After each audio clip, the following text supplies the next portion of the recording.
시청자 여러분 안녕하세요. 오늘의 코인 이지영입니다. 연말 마무리는 잘 하고 계실지 모르겠네요. 얼마 안 남은 2022년 저희 오늘의 코인과 함께 하시면서요. 크립토 시장 분위기 또 투자 시장 분위기 함께 파악해 보고 가시면 좋을 것 같습니다. 네, 간밤에 미증시는 혼조세로 마감을 했습니다. 미국의 10년물 국채 금리가 장중 3.8%를 돌파하면서 시장에 혼조감을 불러온 모습이었는데요. 보다 자세한 사항은 지표 보시면서 살펴보도록 하겠습니다. 뉴욕 3대 지수부터 살펴보시죠.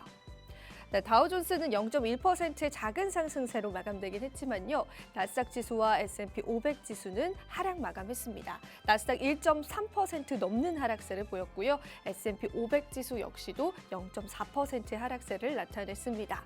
역시나 2년물 국채금리도 1% 넘는 상승세를 보였습니다. 10년물 그리고 2년물 모두 다 일제히 어느 정도 급등하는 모습을 보여줬고요. 달러 인덱스는 소폭의 조정세를 겪고 있습니다. 아무래도 안전자산에 관한 선호도가 높아지면서 금 같은 경우에는 현재 1,800달러 선을 넘어서는 수치입니다. 암호화폐 시세도 살펴봐야겠죠. 계속해서 우리 암호화폐 흐름도 살펴보실 텐데요. 비트코인 흐름부터 살펴보시죠. 네, 비트코인 16,600달러 선입니다. 어제 이 시간만 하더라도 17,000달러 선을 향해서 가고 있었는데 현재는 16,600달러 선에서 머물러 있는 모습이고요. 이더리움 같은 경우에는 역시나 1,200달러 선을 유지하는 것도 위태위로운 모습을 보여주고 있습니다. 알트코인들도 하나하나 살펴볼까요? 리플 같은 경우에는 큰 변동성 없이 0.37달러에서 거래되고 있고요. 역시나 카르다노 에이다도 0.26달러에서 거래되고 있습니다. 특히나 이 솔라나 같은 경우에는 12달러 선이 무너지고 11달러 선도 위태로운 상황이다라고 보시면 될 것 같습니다. 전반적인 흐름 큰 변동성은 없지만은 그래도 어느 정도 하방 압력을 받고 있는 모습이었습니다. 자, 이어서 오늘의 이슈도 저와 함께 살펴보겠습니다. 오늘 첫 번째 이슈부터 살펴보시죠. 월가가 만든 코인 거래소 곧 정식 출범. 네, 간밤에 호재일까 악재일까 또 하나의 뉴스가 나왔는데요. 이 월가가 이제 비트코인을 비롯한 코인 거래소를 설립을 했고요. 내년 1월에 정식적으로 출범한다라고 합니다. 사실 시장이 좋았다면은 이러한 이슈들이 또 시장에 큰 호재로 작용될 수도 있었을 텐데요. 안타깝게도 그러지는 못했고요.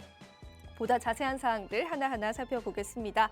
자, 일단은 가상자산 업계에 따르면요. 찰스 슈왑과 스타텔증권, 피델리티 인베스트먼트 등 미국 금융계 거물들이 가상자산 거래소인 EDX를 내년 1월에 공동 오픈한다라고 발표를 했습니다. 사실 이 거래소 같은 경우에는 이미 시범 테스트를 운영 중이었고요. 지난 9월에 출시를 앞두고 있다라는 보도도 한 적이 있었습니다.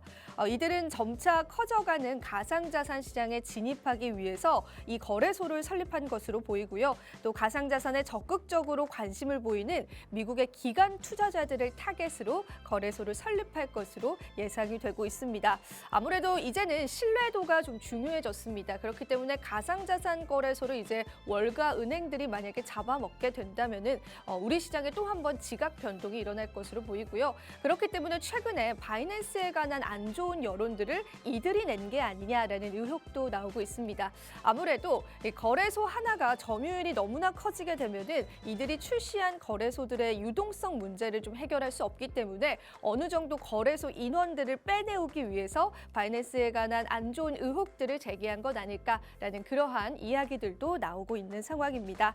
글로벌 가상자산 벤처 캐피탈 관계자는요. 월가의 전통 금융이 내달 FTX를 대신할 코인 거래소를 설립할 예정인 가운데 해당 거래소 유동성 확보를 위해서 또 바이낸스에 관한 의혹들을 제기했을 것이다라는 의견을 실제로 내놓기도 했습니다. 자, 내년 1월이면 이제 월가에서도 코인 거래소를 출범합니다.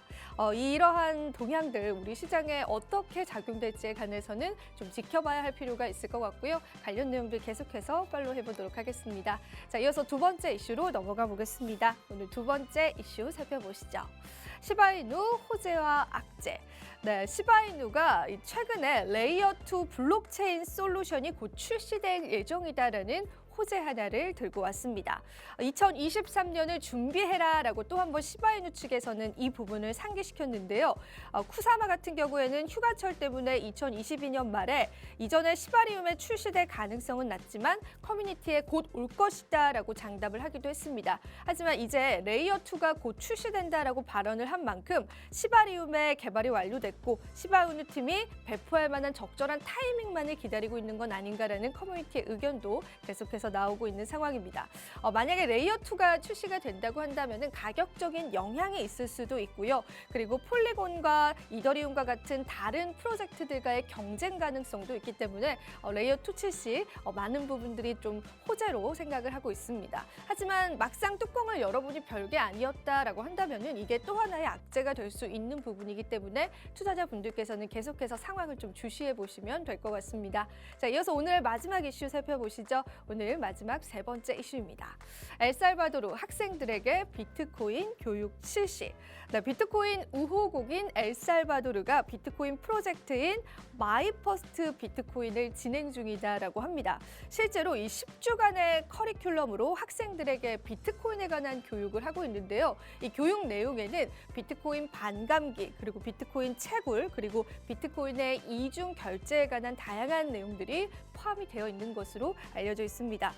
교육받은 학생들은 성인이 돼서 국가 암호화폐 정책의 밑거름이 될 것이다 라고 정부 측에서는 이야기하고 있고요. 한 해간 1만 명을 교육시킨 엘살바도르는 우리는 내년에 25배인 25만 병으로 이렇게 학생들을 증폭시킬 것이다 라고 이야기를 했습니다. 엘살바도르 대통령은 정부가 11월부터 소득세가 면제되는 비트코인 도시 건설을 위해서 노력하겠다라고 발언한 바가 있었습니다. 자, 엘살바도르의 비트코인 사랑 어디까지 이어질까요? 계속해서 관련 내용 살펴보겠습니다. 네, 이렇게 해서 세 번째 이슈까지 살펴보셨고요. 저는 잠시 뒤에 바로 돌아올게요. 오늘의 코인 가자!